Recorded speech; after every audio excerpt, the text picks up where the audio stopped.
Уайым ертеңгі мәселені шешпейді, тек бүгінгі мазаны алады. Адамның санасы қаншалықты төмен болса, ол мұрнын соншалықты аспанға шүйіреді.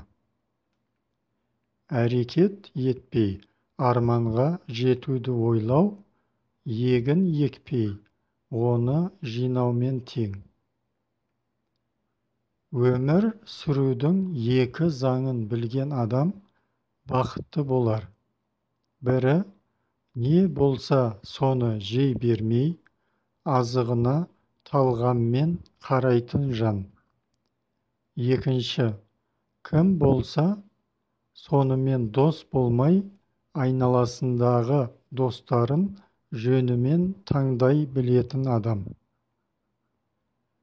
Бөтенге шексіз сеніп қалудан сақтан. Дос деп құрмет тұтып жүрген адамыңның өзі сені сатып кетуі мүмкін. Жұрттың бәріне бірдей дос боламын дегендер ешкімге де дос бола алмайды. Өмірде дана секілді өмір сүргің келсе, екі басты қағиданы жаттап ал. Әр нәрсені жегенше аш қалған дұрыс. Әркіммен өмір сүргенше жалғыз болған дұрыс. Әділетті болу үшін алдымен мейірбан болу керек. Адамның қалтасына көк ақша түскен сайын көңкие түседі, ал жүрегіне иман ұялаған сайын еңкейе түседі. Әдемі сөйлеген адамға сенбе, оның сөзінде әрдайым өтірік бар. Үнсіз әдемі істер жасайтын адамға сеніңіз. Барлығы сені тізерлеп жылайды деп ойлаған жерде күлімде. Адамдарға ешқашан әлсіз тұсыңды көрсетпе. Егер де істеген жақсылығыңа ризашылық білдіріп, рахмет айтқанын күтсең, онда сен жақсылықты істеген жоқсың, оны саттың. Есіңде болсын, біреуге тас лақтырғаныңда ол оған тимеуі мүмкін. Бірақ сенің қолыңда сен ұстаған тастың кірі сөзсіз қалады.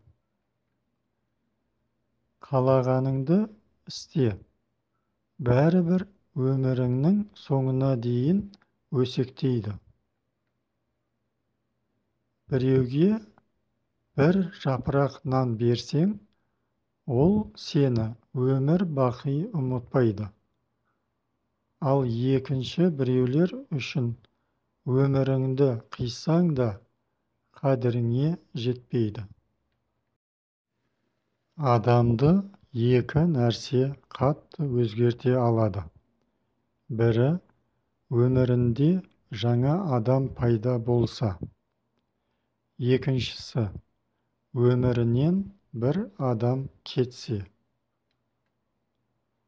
Біліңіз, сіз жайлы жаман ойға баратындар сізден төмен адамдар. Ал сізден жоғары адамдардың сіз жайлы ойлауға уақыты да жоқ. Айтқаның шындық болса, ешқашан ешкімнен қорықпа. Саған уақыты жоқ адамға сен де уақытыңды жоғалтпа. Нағыз дос саған өзің жайлы бар кемшілігіңді айтып, өзгелерге сені ең жақсы адам деп мақтай жүретін адам. Тіпті сенің қалай қиналып, талпынып жатқаныңды ешкім көрмесе де, уайымдама, Алла бәрін көреді. Кеткенді жіберіңіз, келген нәрсені қабыл алыңыз. Сонда бақыт сізді өзі табады.